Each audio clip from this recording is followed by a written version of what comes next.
Huitième heure avec Adégrade. C'est effectivement la suite de la 7e cassette où on se laissait avec le rapport et le rapprochement qu'on pourrait faire entre la mort de Jésus sur la croix qui invoquait son Père et Isaac, fils d'Abraham, qui n'est pas immolé. Oui, évidemment, là, c'est on a soulevé ça au passage, c'est l'un de ces obstacles, si vous voulez, qui se trouve sur le chemin d'une parfaite compréhension de ce qui serait passé sur la Terre Sainte. La comparaison saute tellement aux yeux pour ceux qui connaissent la tradition hébraïque, sinon kabbalistique, mais la kabbalistique ne va pas sans l'autre, étant donné qu'elle s'appuie sur un alphabet très particulier et sur des textes codés. Ce qui saute aux yeux à première vue, je vous disais Paul par exemple, dit une chose qui est incompréhensible pour les Hébreux dans le langage tel qu'il est en hébreu. L'épître aux Hébreux, il y a quelque chose qui ne peut pas passer parce que ça ne coïncide pas. Et le deuxième fait alors serait peut-être celui-ci, qui nous permet d'ailleurs de passer aussi dans une autre colonne, et peut-être la troisième colonne, dont je parlais tout à l'heure, colonne imaginaire. Mais tout de même, ça permet, si vous voulez, de mieux comprendre. On est tout de même au XXe siècle, on est en 1983, et il ne faut pas tout de même craindre de soulever des coins de voile, de se dire « mais est-ce que le ciel va me tomber sur la tête ?» Non, tout de même. Et puis aussi, si les églises se vident, et il n'y a pas que les églises d'ailleurs, dans toutes les religions c'est comme ça, c'est parce que, à force de faire des mystères, et que la science, elle, finit tellement par aller très vite sur d'autres terrains, que les gens de meilleure foi et de bonne volonté finissent par ne plus rien croire du tout. Et c'est pire peut-être que tout. Alors, il y a ce problème de la mort de Jésus sur la croix que ne comprend pas ni le peuple d'Israël, et surtout pas les kabbalistes, le parallèle avec Isaac.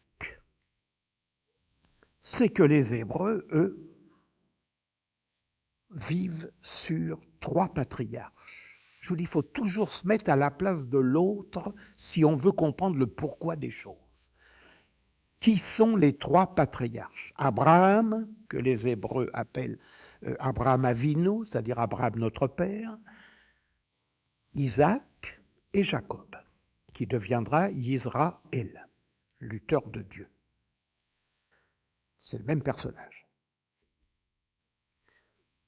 Isaac, c'est celui du milieu. C'est celui qui vit le plus longtemps d'ailleurs. Il vit 180 ans.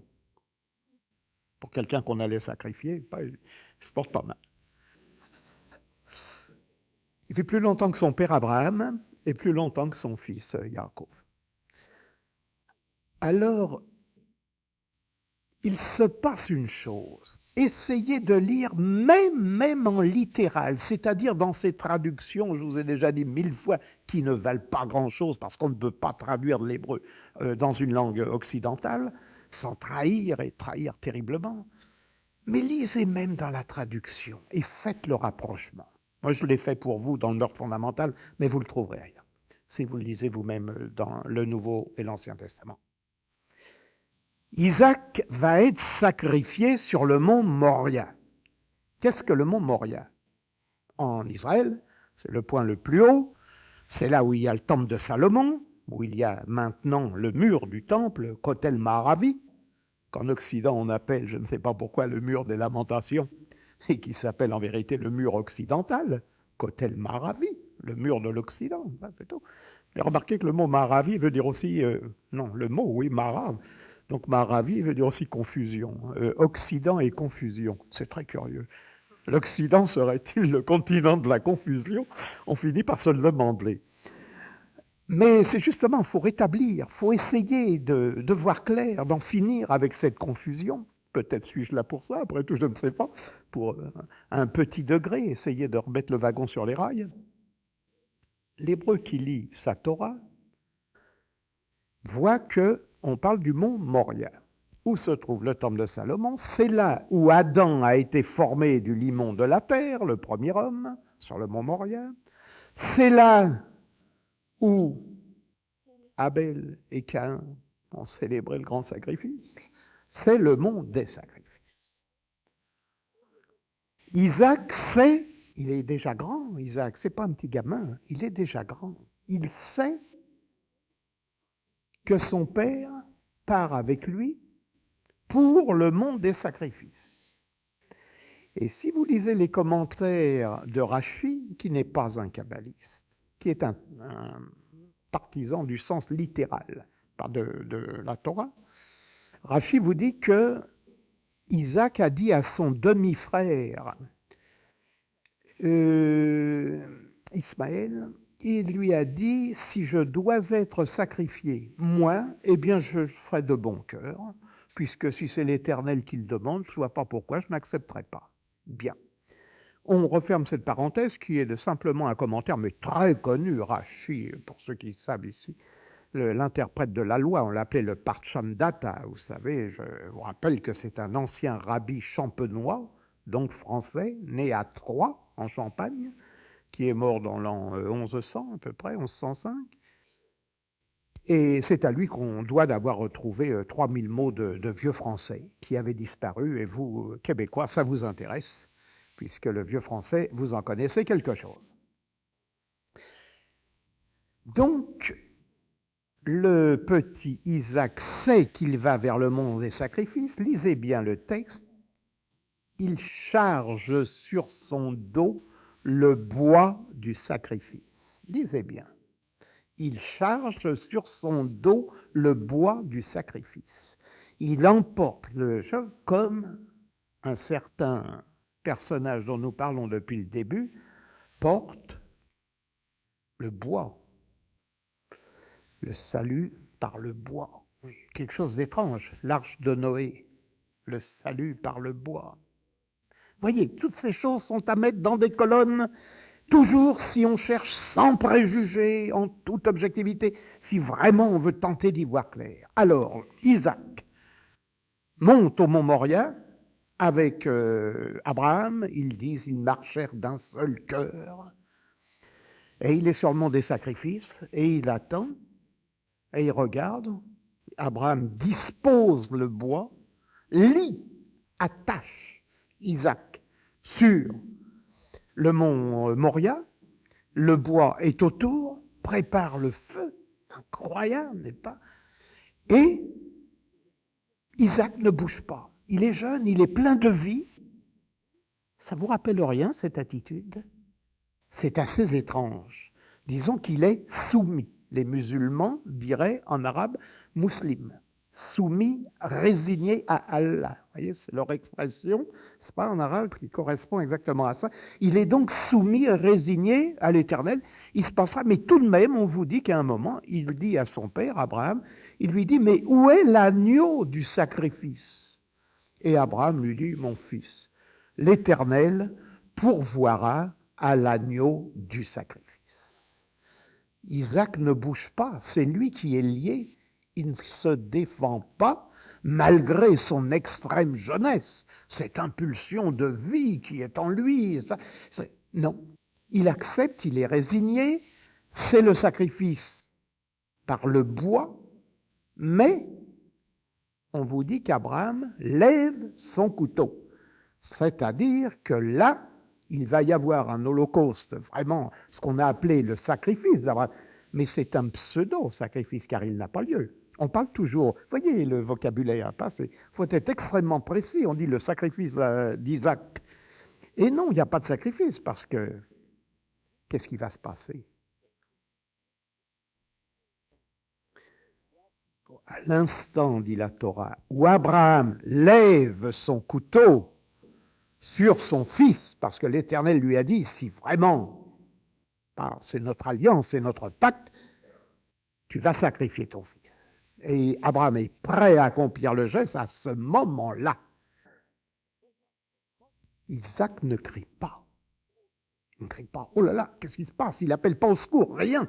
Il reste muet comme une tombe, mais l'ange du Seigneur, dit la Torah en littéral, l'ange du Seigneur surgit, apparaît, et crie par 2 fois « Abraham, Abraham ». Abraham entend son nom 2 fois répété, se tourne, et l'Éternel, il dit rien. Et dans le buisson, un bélier vient de se prendre les cornes. Il lui dit, voilà l'agneau du sacrifice. On ne touche pas à la vie humaine. L'hébreu connaît ce texte. Les kabbalistes travaillent là-dessus parce que c'est un passage extrêmement important à la lumière de la Kabbale. Mais on n'est pas là ce soir pour ça. On en fera une autre fois de la Kabbale. On aura l'occasion. Mais en littéral, on en est là. Or, qu'est-ce qui se passe au Golgotha? Le bois de la croix, c'est le même parallèle. On explique aux Hébreux, voyez, il s'est passé une chose, paraît-il, dont vous n'avez pas entendu parler, mais elle s'est passée. Bon, et que s'est-il passé? Eh bien voilà, Jésus a porté la croix sur lui, a porté la croix sur lui, il l'a montée, on l'a érigée, enfin Simon de Cyrène l'aura aidé, évidemment, mais enfin. Il y a le sacrifice qui a lieu, mais dans quelles conditions? Jésus appelle le Seigneur, Élie, Élie, qui veut dire en hébreu mon Dieu, et non pas le prophète Éliaou. Élie, Élie, lama zaftani. Pourquoi m'as-tu abandonné? Il pensait peut-être qu'à la dernière seconde, il se passerait un miracle, je ne sais pas, mais il l'appelle. Or, sur le mont Moria, il n'y a pas d'appel. Ni Abraham appelle le Seigneur, ni son fils Isaac, qui est jeune, qui est plein de vie, pourrait dire « Papa, Père, quelque chose ». Rien. Il n'y a rien. C'est l'Éternel qui crie Abraham. Et là, c'est le Fils qui appelle le Père. Mais alors, ce qui est grave, c'est que le Père ne répond pas. Aucun des synoptiques, aucun évangile ne vous dit que le Père a parlé. Un vous dit les rochers se fendent, la terre tremble ou je ne sais quoi. Mais le Père est effroyablement absent. Jésus est seul. Alors là, si vous voulez expliquer ça à des Hébreux, c'est incompréhensible. Comment, dit l'Hébreu? D'un côté, le sacrifice d'Isaac n'a pas lieu, c'est l'Éternel qui intervient, et là, son propre fils, celui qui est déclaré le fils de l'homme, le fils de Dieu, vrai Dieu, né du vrai Dieu, n'a pas droit à une intervention au dernier moment. Peut-être fallait-il qu'il restât sur la croix. Pour quel symbole? Vous savez, je pensais l'autre jour à la peine de mort aux États-Unis. Je pensais à Caril Chessman, je ne sais pas si ça fait du bruit ici, c'est l'affaire Chessman, mais enfin en Europe, on en a beaucoup parlé, ce condamné qui était toujours reporté le procès indéfiniment, je ne sais pas, le juge, ou l'exécution plutôt du jugement.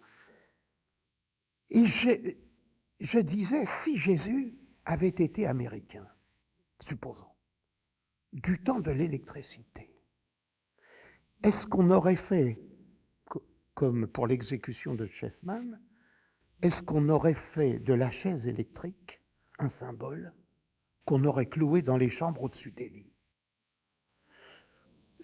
Écoutez, l'idée m'est venue parce que, eh oui, il y a quelque chose, vous comprenez, qui est étrange là, c'est que pour la Kabbale, et disons à la lumière de la Kabbale, l'enseignement thoraïque, la spiritualité est faite joie.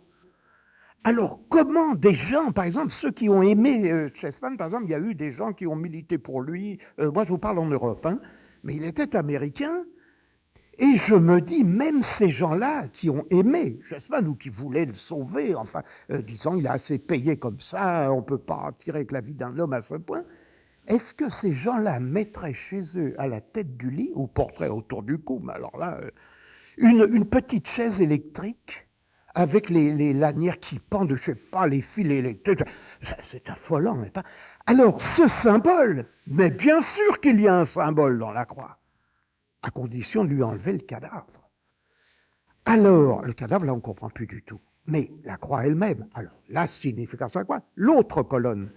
Vous voyez que quand on commence à cheminer sur ce terrain, si l'on est honnête envers soi-même, parce que ou on veut mourir idiot, hein, il n'y a plus besoin de discuter ni de chercher, ou alors on veut voir clair, savoir que signifie le passage sur la terre, de n'importe qui et de vous-même, il faut savoir qu'il n'est pas possible de bâtir une vie sur un mensonge.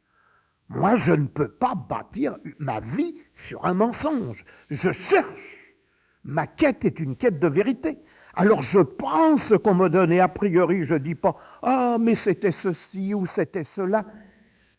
Je veux savoir, je veux comprendre. Ce n'est pas d'abord pour croire, mais je veux savoir le sens. Alors quel est ce sens? Je comparais avec la chaise électrique. Bon, tu verrais, c'est une comparaison. Est-ce que ça permet de voir plus clair? Par certains côtés, oui. Parce que je ne suis pas sûr que tous les chrétiens qui ont une croix au-dessus de leur lit, avec ou sans cadavre dessus, sont conscients de cette chose. La spiritualité, c'est la joie. Or, il n'est pas possible d'avoir sous les yeux toute la journée, comme symbole de la joie, un cadavre. N'est-ce pas? C'est ça qui est dramatique. Moi, j'avoue, j'ai vu un monseigneur ici, n'est-ce pas, qui se promène, et sur sa poitrine, moi, je suis fasciné. J'ai jamais tant vu pendant des jours entiers danser cet objet. Ah, mais je vous assure que moi, ça me turlupine, parce que, je m'excuse, je ne veux froisser personne, croyez-moi, vous me connaissez maintenant suffisamment. Hein, je ne suis pas méchant et c'est pas mon prêt.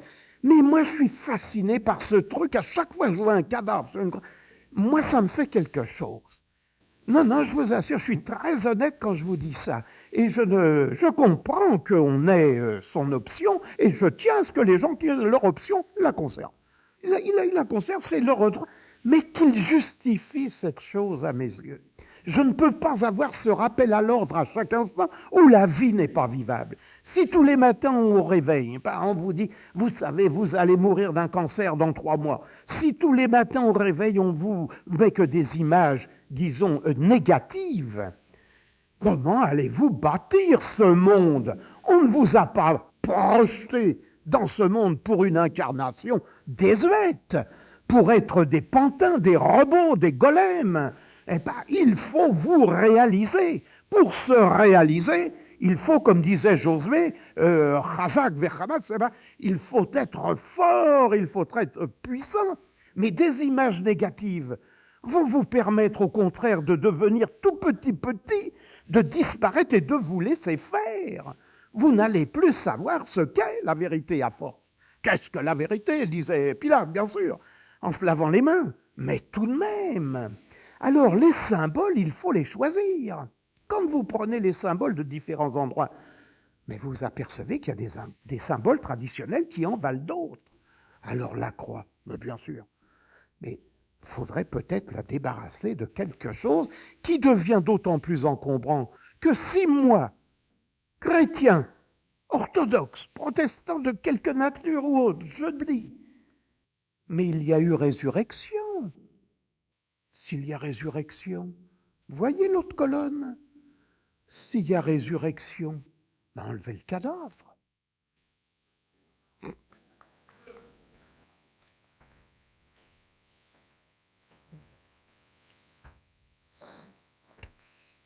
Ici, M. Grade, moi aussi, je pourrais jouer mon rôle sur 2 colonnes.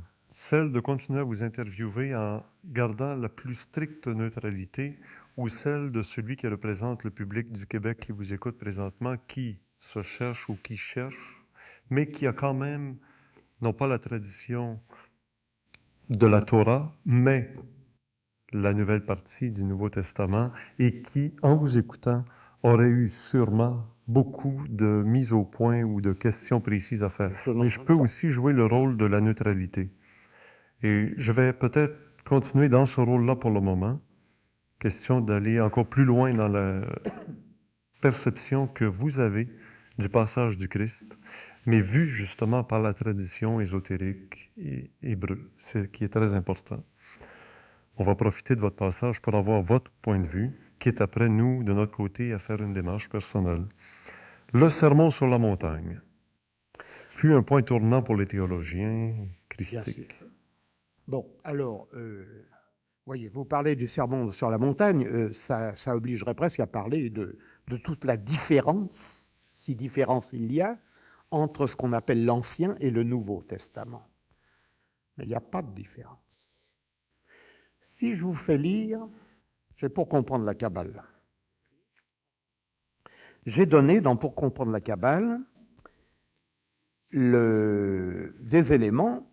Je vous dis par exemple, lisez le livre de l'Exode, des Hébreux. Le livre de l'Exode, chapitre 20, verset 17. Notez la première ligne. Je vous donne la référence, vous chercherez 20, même en traduction, on n'est pas dans un Kabbale, on suit le littéral. Le livre de l'Exode, donc de l'Ancien Testament, livre 20, verset 17.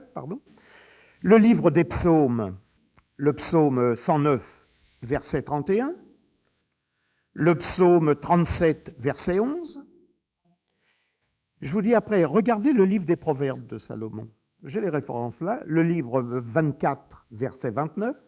Le livre 25, verset 21. Je vous dis, lisez Isaïe, verset 25, chapitre 25, verset 8. Le livre de Job, chapitre 31. Le livre de Malachie, chapitre 2, verset 16. Et les lamentations de Jérémie, chapitre 3, verset 30. Vous voyez pourquoi je vous cite ça? Eh bien, vous avez votre sermon sur la montagne. Le sermon sur la montagne de Jésus, il est fait de chacun des versets de ces différents livres hébreux. Donc, il n'y a rien de nouveau sous le soleil. L'hébreu qui entend ça, mais il dit, vous m'apprenez rien, je connais ça depuis toujours. Bon, alors là, il y a quelque chose, évidemment, qui est étonnant. D'ailleurs, vous savez que Jésus dit « Amen », qui est un mot hébreu, je vous signale. Beaucoup croyaient que c'était du latin, pas « Amen »,« Hosanna », ce sont des mots hébreux. « Amen », ça veut dire la foi. J'ai foi dans ce que je dis. « Amen ».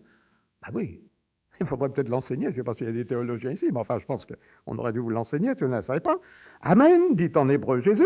« Avant que le ciel et la terre aient passé, il ne disparaîtra de la loi ni un seul iode, ni un seul trait de ponctuation. » Bon, évidemment, il redonne la chose. Alors, c'est là le problème. On avait affaire, ces temps-ci, à un personnage versé dans l'Église, versé dans les textes chrétiens, disons, jusqu'à une certaine limite. Et l'exégèse tient à la condition de méconnaître les antécédents. La loi d'amour. Voilà, on a une illustration, par exemple, heureux les pacifiques, heureux les sociétés. Bon, tout ça, c'est là. Bien, c'est bien. La loi qu'on vous oppose tout de suite, on vous dira, il y a deux choses très différentes entre la loi d'amour qui commencerait à un moment donné et la loi du talion, caractéristique des Hébreux. Oui, alors j'écoute. Et je dis, quelle différence? On m'a dit, vous voyez, d'un côté, la loi du talion, c'est terrible, et de l'autre côté, la loi d'amour. Alors encore une fois, je vous dis, mais jusqu'à quand n'aurez-vous jamais rien appris d'authentique? Qu'est-ce que c'est que cette loi dite du talion?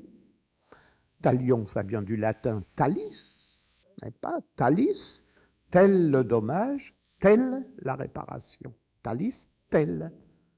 Bien. Alors on considère que c'est comme ça. On se tourne vers les Hébreux. Comment appellent-ils, eux, la loi du talion? Toujours demander à l'auteur, de préférence, plutôt qu'aux épigones. On demande à l'auteur. L'auteur, qu'est-ce qu'il vous dira? Comment vous appelez cette loi? On l'appelle Midda Keneged Midda, c'est-à-dire la loi de la juste mesure. Bon. Loi de la juste mesure, c'est pas exactement loi du talion. Mais chicanons pas sur les termes, comme vous dites si bien au Québec. Chicaner, je crois. Chicaner. Ne chicanons pas sur les termes et disons, que dit finalement cette loi? Ôtons-lui son terme de juste mesure. Alors, cette loi dite en hébreu, ayin tachat ayin, shen tachat shen, yad tachat yad. Alors, si vous lisez ces quelques mots, et on vous les traduit assez bien, pour un œil, la valeur d'un œil, pour une dent, la valeur d'une dent, pour une main, la valeur d'une main. Alors on dit, hein, voyez, vous vous vengez, pas pour un œil, de la valeur de cet œil, hein, faut pas, vous voyez, lui, la loi d'amour, on frappe sur la joue gauche, il tend la droite. Je n'ai pas encore rencontré un chrétien qui l'ait fait, mais enfin, j'attends. Mais enfin, supposons que ça se fasse, quelque part, hein, et même entre chrétiens, en Irlande du Nord, par exemple. Alors, oui, je n'ai pas vu les protestants tendre la joue d'un côté aux catholiques et réciproquement. Alors, on est posé devant le problème de cette loi qui serait le contraire de la loi d'amour. Mais comment se lit cette loi du talion? Reportez-vous à votre Ancien Testament et lisez pas seulement ce verset, mais le suivant. Et que dit-on? Pour un œil, tu te vengeras, si tu dois te venger, de la valeur d'un œil, mais passe pas la mesure. C'est-à-dire, ne fais pas plus de dégâts que déjà on t'en a causé. C'est une loi restrictive. Et elle est tellement restrictive que le verset qui suit dit « Si tu as blessé l'œil de ton serviteur, de ta servante, si tu as abîmé la dent de son serviteur ou de ta servante, malgré le contrat qui te lie, tu le rendras libre à cause de cet œil blessé et de cette dent abîmée. Je ne sache pas qu'aucun peuple, surtout à l'époque, l'ancienne Assyrie, la Syrie d'aujourd'hui, l'ancienne Égypte, ne relâchait ni un esclave, ni une servante, parce qu'ils avaient blessé un œil ou une dent. C'est le seul peuple qui arrivait avec cet enseignement. C'est le seul peuple qui priait dans son temple, tout de même, il faut lui donner ça. Et puisqu'on trouve qu'on prend trop le parti des fois de certains, alors je le prendrai jusqu'au bout. C'est le seul peuple qui, dans son temple, à la fête qui s'appelle la fête des Kabbales, la fête de Sukkot, prie pour le bien de toutes les nations du monde. C'est dans le traité Sukkot du Talmud. Il faut rendre tout de même de temps en temps à qui de droit ce qui leur appartient et ne pas détourner comme on l'a fait. On a pu le faire pour maintenir la lumière sur le boisseau, mais je crois que quand on est devant des problèmes de quête de vérité, il ne faut pas avoir peur de reconnaître ses torts si on en a et ses sources. Ce qui ne veut pas dire que d'un côté c'est tout blanc et de l'autre côté c'est tout noir. Non. Mais ça veut dire que si on veut comprendre qu'il se passe des cycles qui sont finalement des cycles cosmiques et qu'à l'intérieur de ces cycles il se passe des choses, c'est pas en cherchant un bouc émissaire que vous allez vous sauver. On ne se sauve jamais, je vous l'ai dit, que par soi-même. Et le bouc émissaire, ça ne sert à rien. Lui, il est sauvé, le bouc émissaire, de toute manière, mais l'autre n'est pas sauvé. Alors, est-ce qu'il y a un Christ cosmique? Est-ce qu'il y a une autre figure dont je vous disais tout à l'heure que Rozanov disait « Mais c'est curieux, on dirait que cet homme est passé comme une ombre ». Eh bien, il disait c'est métaphysique, on ne respire pas d'air dans ce chose. Et plus grave, Rozanov ajoutait Jésus a retiré la farce du pâté. Ça, c'est assez troublant de la part d'un chrétien orthodoxe qui était toujours avec les popes à côté de lui et qui est mort en odeur de sainteté. Vous voyez que c'est troublant. S'il n'y a pas quelque chose d'un côté, c'est qu'il doit y avoir quelque chose de l'autre. Mais là, Rozanov ne fait pas le pas. Il n'est pas kabbaliste. Si ignoré, si peu retenu par les historiens de l'époque, et pourtant avoir changé la face du monde. Vous voudriez qu'on parle de Saint Paul ou de Paul? De Saint Paul? Oui. Ben vous savez, je ne voudrais pas comparer Saint Paul à des aventuriers contemporains qui sont partis d'une même comment dirais-je, du même malentendu, d'une même erreur et d'avoir curieux. Muhammad, il y a un peu de ça dans les deux. Et vous voyez comme les choses tournent mal dès qu'on ne donne pas satisfaction au départ. Et on vit sur des malentendus. Et ça, malheureusement, la faute en est à l'homme uniquement. Saint Paul était un disciple du rabbin Gamaliel. Gamliel en hébreu, mais c'est traduit Gamaliel. Saint Paul assistait donc à des cours dans ce qu'on appelle des yeshivot, c'est-à-dire une yeshiva, c'est une école, si vous voulez, où on enseigne la loi, la tradition. Saint Paul était un excellent élève. Et vers 5 heures, la fille du rabbin passait servir la boisson chaude à tous les élèves. Saint Paul est devenu amoureux fou de la fille de Gamaliel. Ça, nous le savons. Nous avons des textes. Il était amoureux, ma foi. Pourquoi pas? Tout le monde sait que Saint Paul, malheureusement, ce qui ne lui ôte pas de génie, car il en avait, était disgracié par la nature. Le visage était piqué de petites vérolles, il était très petit. Et on a retrouvé en Grèce, on montre en Grèce un chose de soutènement qui est dans beaucoup de livres maintenant, d'ésotérisme ou quoi. On publie cette chose en disant voilà l'aspect que devait avoir Saint Paul. Et on se rend compte, d'après la pierre, puisque c'est dans la pierre, ce que pouvait représenter Saint Paul. Il était vraiment disgracié, mais c'est peut-être pas ça qui a guidé le rabbin. Le rabbin avait l'idée, Gamaliel, de marier sa fille à quelqu'un. Hein, les rabbins font des mariages, mais celui de sa fille, certainement qu'il était en fait dans sa tête depuis longtemps. Il a dit à Paul non. Non, il lui a dit ma fille n'est pas pour toi. Alors certains diront c'est parce qu'il n'était pas beau, parce qu'il avait le visage, il était disgracié, etc. Peu importe la raison. Saint Paul en a gardé une amertume et une haine, non seulement de son maître, de son rabbin, mais de tout le peuple hébreu réuni. Il a dit, c'est des salauds, c'est pas possible et tout. Et il a commencé, dans certains écrits, à donner un aspect aux choses qui ont une coloration qu'on ne comprend plus, qui n'est plus la coloration de l'époque. Car à l'époque, il n'y a pas encore les histoires de boucs émissaires et tout ça, mais ça va commencer. Et là, on commence à faire la séparation entre ce qu'il appelle le juif et le grec, le juif et le chrétien, mais il est juif et il est dans un monde juif. Les juifs ne comprennent pas son langage. Et c'est sur une espèce de, je dirais, de malentendu, né peut-être d'un déclic, que la chose s'est produite. J'ai pensé très souvent, à la lumière de cette petite anecdote qui concerne Saint Paul et qui est authentique. J'ai pensé souvent que Hitler, et je ne veux pas comparer Saint Paul et Hitler, je vous le dis tout de suite. Saint Paul, c'était quand même autre chose. Mais j'ai toujours pensé que Hitler a dû avoir une histoire du même genre, sur un autre plan. Peut-être sur le plan de la peinture. Il était peintre. Vous savez, ces beaux tableaux qu'il faisait, on les a montrés vraiment avec les pieds, on fait aussi bien.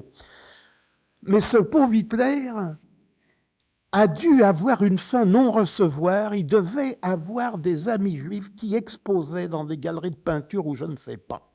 Et les autres ont dû avoir peut-être un petit accueil que lui n'a pas eu à cause de ses pauvres croûtes. Et il a dû garder une haine incroyable contre ce peuple. Et je me demande si les grandes choses dans l'histoire de l'humanité, et pas les grandes déviations, parce que là, on commence à sortir des traditions, ne prennent pas naissance sur des bricoles qui ont offensé quelqu'un à un moment donné, qui l'ont irrité, qui l'ont vexé, qui l'ont gêné, je ne sais pas. C'est une interprétation qui vaut ce qu'elle vaut, hein, il y en a certainement d'autres, mais je me demande si ces petits déclics n'ont pas laissé des traces, je dirais, chez des gens, Hitler était taureau, par exemple, vous savez, qui n'oublient rien, le pignon frotté, etc., pas si vous croyez aussi, mais enfin bref. Est-ce qu'il n'y avait pas ça? Je ne sais pas. Et chez Paul, il a dû y avoir quelque chose du même genre. C'est devenu de l'incompréhension. Il s'est tellement entêté dans son obstination que ça a dépassé la mesure. Parce qu'à un moment, lui non plus, on ne le comprend plus. Et il n'y a pas que moi qui le dis, les historiens, par exemple. Les historiens ne comprennent pas ce passage de Paul. Qu'il n'était pas un apôtre, rappelons-le. Paul n'est pas un apôtre. Il y a eu l'illumination sur la route de Damasek, la route de Damas, mais c'est tout, il n'est pas le disciple. Quelle est L'apôtre. la démarche spirituelle aujourd'hui d'un hébreu, d'un juif, de quelqu'un qui suit la Torah à la lettre? Quelle est sa démarche spirituelle, mystique, de la colonne du mystère Alors là, je crois que c'est pareil. Il faut faire le départ. Si on s'en tient à la théologie pure, c'est pareil pour toutes les religions. Je suppose, le mot religion n'existe pas en hébreu. Ça a peut-être un avantage. La religion n'existe pas. Quel est le mot? En hébreu, c'est le mot date. On a pris un mot pour dire date, ça veut dire la règle. C'est pas tout à fait le mot religare ou religere en latin. C'est pas, on n'est plus assis sur la même chaise là. Alors, il n'y a pas de religion, il n'y a pas d'intermédiaire. Alors, ça explique beaucoup de choses. C'est-à-dire qu'un rabbin ou un grand rabbin n'est pas un prêtre chez les Hébreux. C'est un représentant de la communauté. Chez les Hébreux, tout fils d'Israël est prêtre. C'est-à-dire que 10 personnes prises dans le peuple, ce qu'on appelle un minyan, font une cérémonie. Il n'y a pas besoin de rabbin. Ils la font. Si le rabbin est là, tant mieux. Mais on consulte le rabbin parce que le rabbin, c'est une espèce de docteur de la loi qui connaît surtout la partie, disons, ou juridique, ou ce qu'il faut faire ou pas faire. L'autre n'a pas le temps de compulser toutes les pages. C'est énorme, il y a 391 300 signes dans la Torah. Alors, il y a des gens qui sont chargés de ça, qui rendent donc service, on va droit au but. Comme moi, je vous donne les références d'un verset, je ne suis pas rabbin, je vous lis tout de suite. On m'a reçu à Radio-Canada, monsieur le rabbin. Faites erreur, je suis ni monsieur le rabbin, ni monseigneur. Ne nous trompons pas. Alors, donc, ni pasteur non plus. Donc, je donne des références parce que je les connais par cœur à force de compulser les textes. Et là, c'est la même chose. Donc, le rabbin n'est pas un intermédiaire. En Israël, l'Israélite, alors si vous voulez, non pas l'habitant d'Israël qu'on appelle l'Israélien, mais l'Israélite, si vous voulez lui donner ce nom, est en contact direct avec la divinité. Il l'interpelle et parfois même très durement. Il faut voir comment il le secoue. Il lui dit, mais ça ne peut pas se passer comme ça, c'est pas possible. Et il élève un ton, il n'y a pas cette crainte et ce tremblement qu'on trouve ailleurs. Bon, de l'autre côté, il y a une initiation, c'est-à-dire que le prêtre, il y a la tonsure, il y a le ceci, il y a cela. C'est lui qui est seul capable de donner les sacrements, l'extrême-onction, le mariage, etc. Bon. Ces choses-là, donc, relèvent d'un ordre d'idées totalement différent. La mystique, elle ne se trouve que chez certains, c'est-à-dire ceux qui étudient la 4e lecture des textes, c'est-à-dire toujours cette portée musicale, n'est-ce pas, que vous avez devant les yeux. Le rabbin, s'il n'est pas kabbaliste, parce que, Dieu merci, il y a des rabbins kabbalistes aussi, il faut aussi leur rendre hommage au passage. Il y a la lecture littérale, il y a la lecture sur votre portée musicale, la lecture homilétique, il y a l'allégorique, et puis il y a la 4e qui est celle des kabbalistes, le sod, c'est-à-dire la lecture mystérieuse. Sod veut dire mystère. C'est l'équivalent du mot 20. Yod et sod valent la même valeur numérique. Les lettres sont des nombres en hébreu, et le mot sod, mystère, correspond au mot 20, qui est le vin de la connaissance. Pour ça, on vous dit que Adam, Noé, etc. ne supportèrent pas le vin de la connaissance. Oui, il faut encore comprendre ces choses-là. Quand il est dit « ne touche pas à ceci parce que tu mourras », j'en dis « alors il ne fallait pas toucher à l'arbre pas du bien et du mal, parce que tu mourras de mort spirituelle. » De mort spirituelle, oui, si tu ne t'ouvres pas vers la spiritualité, la gangue se referme, tu n'es plus que l'Adam endormi, le golem, etc. C'est là qu'intervient la notion de spiritualité, et je dirais donc, par voie de conséquence, la mystique. Or, les kabbalistes, eux, sont des mystiques. La religion ne les intéresse pas tellement. Ce n'est pas tellement le rite religieux, si rite il y a. Ce n'est pas tellement, je dirais, la revendication d'une religion plutôt que d'une autre. Qui est intéressant. C'est pour ça que je vous dis, restez, pour vous qui êtes des religieux, ceux qui le sont, restez dans vos options, que vous soyez chrétien, juif, musulman, ça n'a aucune importance. Restez dans votre option, parce qu'à l'intérieur de votre propre option, mais il y a la voie spirituelle. La voie spirituelle, elle est dans toutes les véritables voies. Donc il n'y a pas de problème, ni de conversion. Celui qui veut se convertir parce qu'il se sent plus à l'aise dans une chose que dans une autre, ça existe aussi. Il y a des gens qui passent d'une religion dans une autre, et réciproquement. Ce n'est pas grave. Ce qui compte, c'est qu'une fois arrivé dans cette quête de la vérité, à la nécessité de s'accrocher à une foi authentique, c'est qui est seule incluse dans la mystique, quelle qu'elle soit l'islamique, qu'elle soit la chrétienne, qu'elle soit hébraïque, ce qui compte, c'est que votre voix soit une voix de lumière. Et tout porteur de lumière sera accueilli comme il doit être accueilli, d'où qu'il vienne. Et ne croyez pas, si la mésentente se fait sur les petits plans mesquins, l'entente est toujours faite entre nous, nos frères soufis, les plus grands mystiques chrétiens, etc. Nous nous comprenons. Je participe à des symposiums, des séminaires, où les plus hautes autorités reconnues de toutes les voies traditionnelles, il n'y a jamais de problème, il n'y a pas de discussion. Il n'y en a pas un qui dit « Ah ben dites donc, vous avez fait ci, ou vous allez faire ça ». Mais non, toutes les voies de lumière sont identiques. Je vous rappelle une sentence du traité des Berachot, le traité des bénédictions. Il est bon que vous reteniez ces choses. Il n'est pas de voie supérieure ou inférieure à une autre. L'important, dit le traité des bénédictions, c'est que l'homme dirige son cœur vers le ciel. Ça, c'est la base. Et si le Très-Haut a communiqué aux hommes et demandé à Moïse que la Torah s'écrive, qui était autrefois une tradition orale, mais qu'elle devienne une tradition écrite,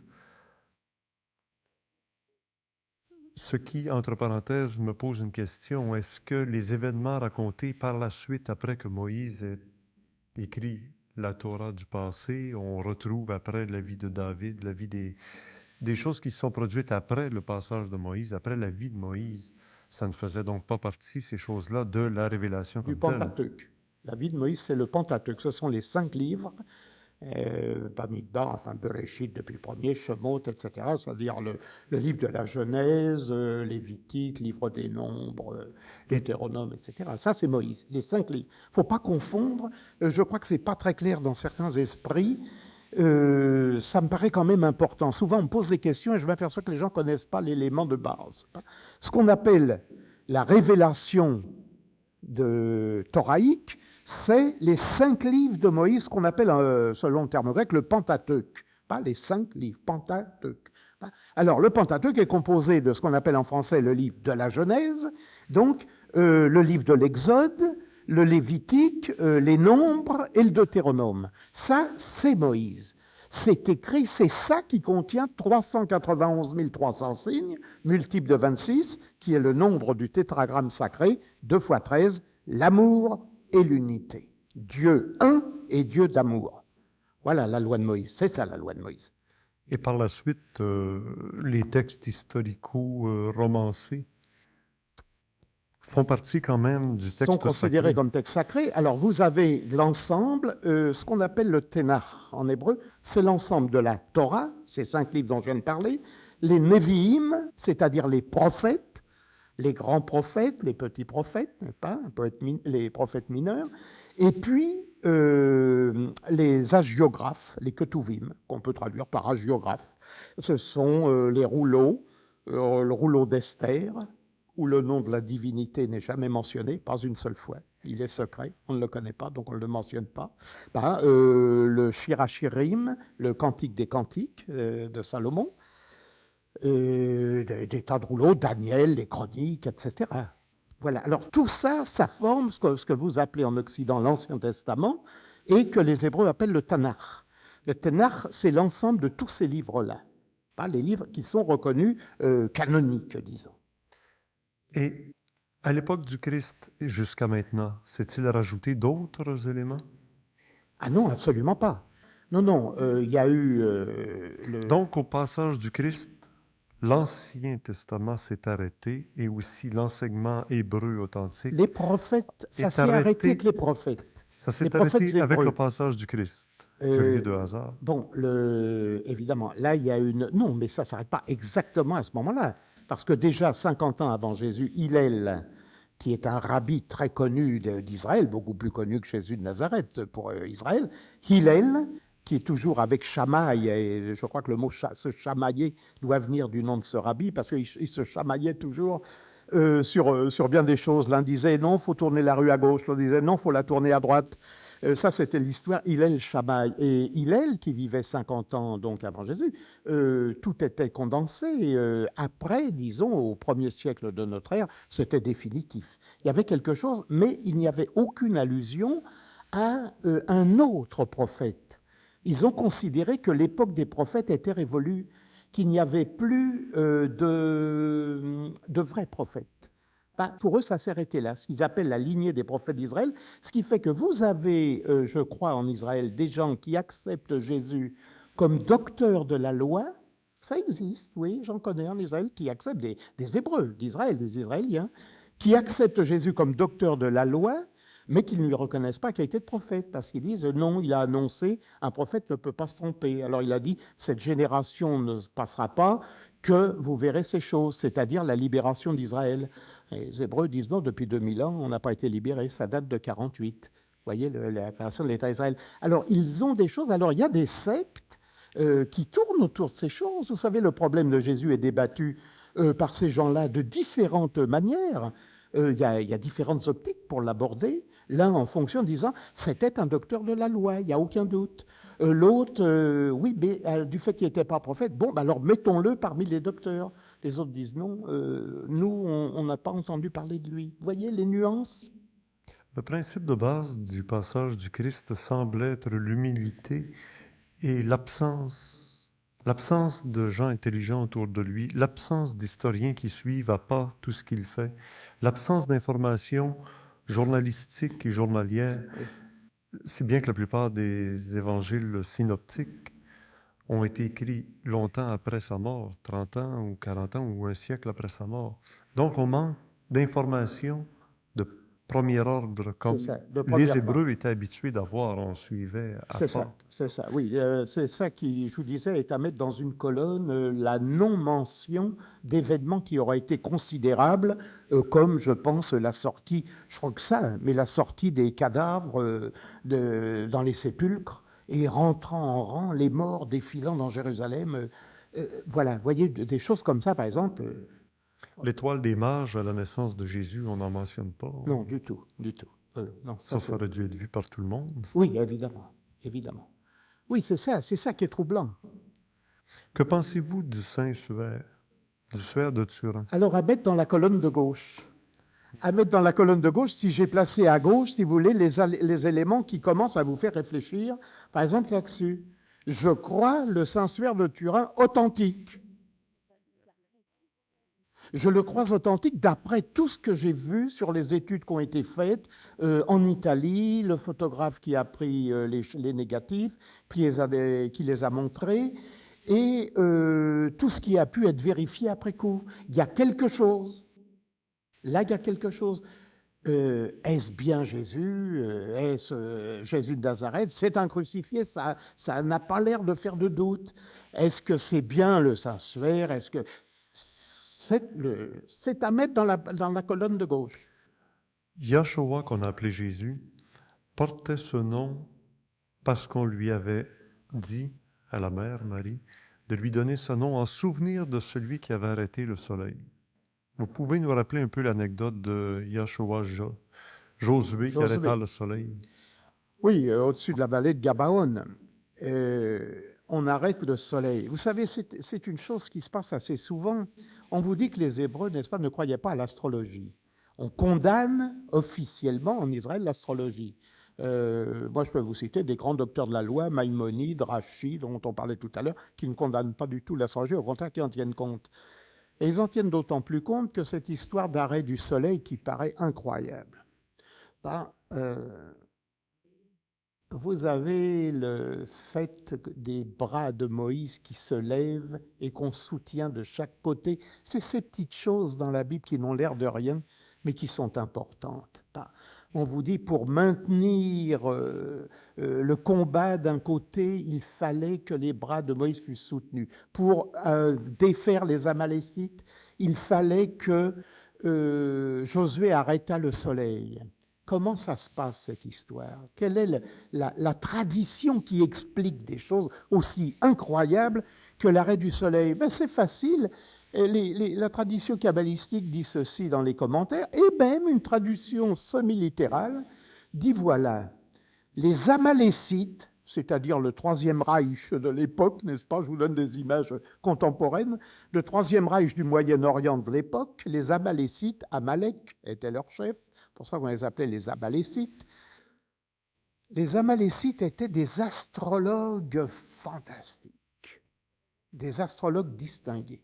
Remarquez que la similitude, je vous parle du Troisième Reich, n'oubliez pas que l'ordre noir était entouré de Heinrich Himmler, le chef des SS, l'ordre noir mis sur pied par le groupe Thulé, était composé essentiellement de grands astrologues. Ben, c'est très curieux. Alors, fermons la parenthèse, les Amalécites étaient des astrologues, paraît-il, fantastiques. Et ils ne déclenchaient leur bataille que quand ils pensaient que les astres, les conjonctions étaient favorables. Alors, dit la tradition, mais même la tradition, je vous dis, littérale. Vous voyez que je ne tire pas toujours les renseignements que chez les kabbalistes. La tradition littérale vous dit ceci. Pour mettre en échec les Amalécites, pour qu'ils fassent de mauvais calculs, mais ils ne pouvaient pas faire de mauvais calculs parce qu'ils étaient très forts en astrologie, pour faire de mauvais calculs, eh bien, on leur arrête le soleil, c'est-à-dire que les dispositions astronomiques n'étant plus les mêmes, l'heure va être faussée, il va y avoir un décalage dans le système cosmique, dans la belle machinerie, et profitant de ce décalage, les autres attaquent à la mauvaise heure, et c'est comme ça qu'Israël remporta la victoire. C'est la tradition, vous voyez, très curieuse et littérale, hein, littérale. Vous voyez, des petites choses comme ça qui n'ont l'air de rien, mais et qui ont leur importance. Je pense que dans le Popol Vuh d'Amérique, on relate que justement, il y a eu une nuit qui a duré une longueur anormale. Dans quoi? Dans le Popol Vuh. Ah, dans le Popol Vuh. Je connais bien le livre des Maya Kitché parce que j'ai bien étudié, j'ai vécu assez longtemps avec les Indiens, et il n'y a pas de précision comme dans la Torah. Il n'y a pas de précision parce que la langue quechua est vulgaire, je dirais profane, et que les traductions qu'on a côte à côte en espagnol sont également langue profane. Alors, je me méfie du texte qui est un peu élastique, si vous voulez. Vous savez qu'on est d'une rigueur extrême du point de vue mathématique en Kabbalah. Quand on regarde le symbole d'Israël, qui est l'étoile de David, et que David est apparu sur la terre en l'an 2854, après l'apparition de Adam, et qu'on rajoute un 2854, donc à partir du symbole de David, Adam au symbole de David, et de David à aujourd'hui, on arrive justement en l'an 1948. 1948, l'année où Israël... L'année de la création de l'État d'Israël. Oui, oui, évidemment. C'est pour ça que nous avions annoncé dans une petite brochure publiée à Jérusalem en 1924 que les Hébreux reviendraient à Sion en 1948, parce qu'ils pouvaient faire sourire Hitler en 1933, et je vous dis même 3 ans avant, hein, même en 1945. Et c'est ce qui vous fait dire que nous sommes maintenant dans les temps messianiques. Oui. Donc, mais pourquoi? Celui qui s'est pris pour le Messie, pourquoi? Oui, mais pourquoi, justement, ces temps messianiques serait-il là et pas ailleurs? Alors, il faut que vous sachiez, parce que tout de même, je pense que c'est le kabbaliste qui vous intéresse ici, plus que je dirais pas l'historien des religions ou l'exégète, mais il faut que vous sachiez que le mot Adam, qui veut dire le premier homme, s'écrit en hébreu Aleph, Dalet, Mem, c'est-à-dire, si vous voulez, A-D-M, pas ADN. Hein. ADN, c'est Adonai, hein. C'est pas près.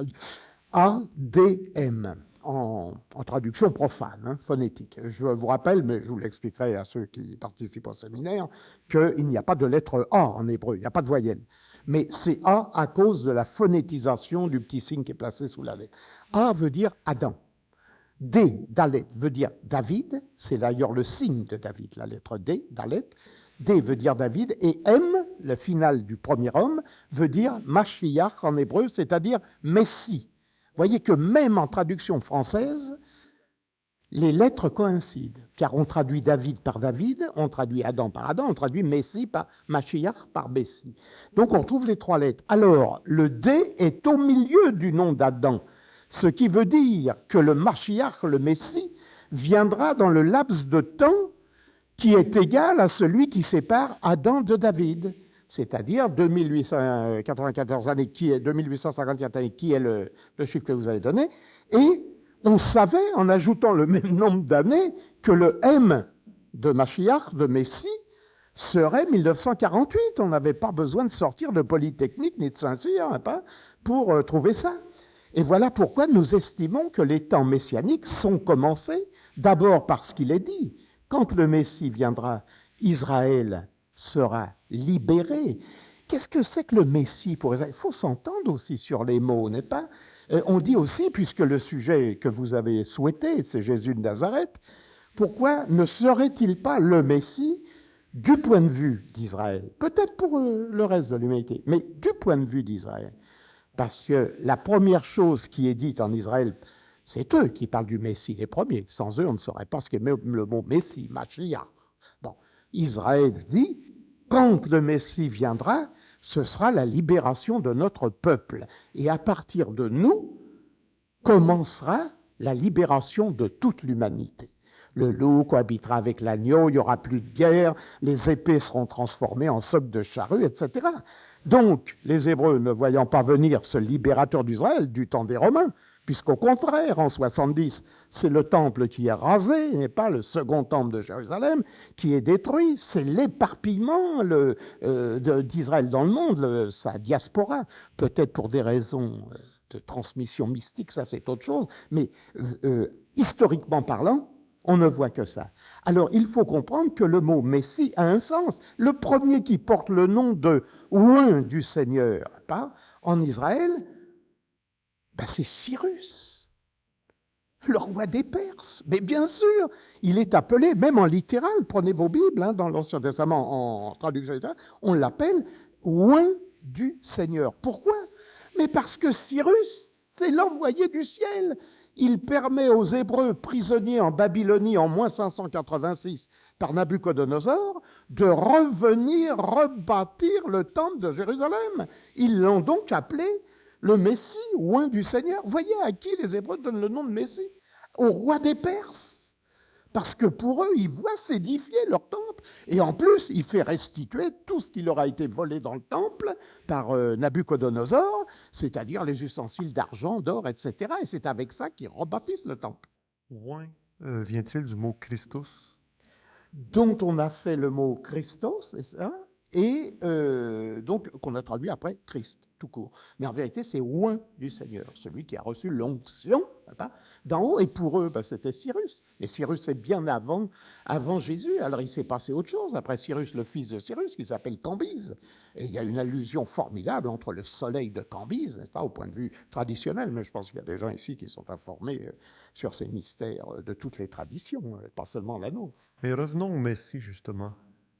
Qui sera-t-il ou comment se manifestera ce véritable Messie attendu par le peuple hébreu? Alors là, on met un pied au bord du gouffre. Comme dit Rabbi Shimon Bar Yochai, le prince des kabbalistes, heureux qui vivra 7 ans, mais malheur à qui vivra 7 ans. Un fait caractéristique qui est à peu près, qui enlève l'unanimité, c'est que cette arrivée du Messie définitif, ou peut-être du nouveau Messie, éventuellement pour ceux qui n'acceptent pas l'ancien, c'est la bataille qu'on appelle de Har Maggédon, c'est-à-dire la colline la montagne de Maggédon, Armageddon, que vous avez traduit vous, en profane, la bataille d'Armageddon dans la vallée de Megiddo, donc. Et cette vallée Megiddo, curieusement, se trouve, c'est la seule vallée qui soit orientée d'une certaine manière au pied du Golan, lequel Golan est aux mains des Hébreux pour des raisons très, très particulières. Et l'Apocalypse de Saint Jean en fait référence. Est-ce que l'Apocalypse ou Saint Jean de Patmos n'aurait pas-il pu être considéré comme un des grands prophètes de la tradition hébraïque? Prophète, vous savez ce que disent toutes les traditions, et même la tradition chrétienne, on ne reconnaît le prophète qu'après que la prophétie s'est accomplie. Si elle a eu lieu, c'était vraiment le prophète. Jean de Patmos, qui n'est pas l'autre Jean, on confond toujours, il y a deux Jean. Jean de Cassois a rédigé un texte, c'est assez courant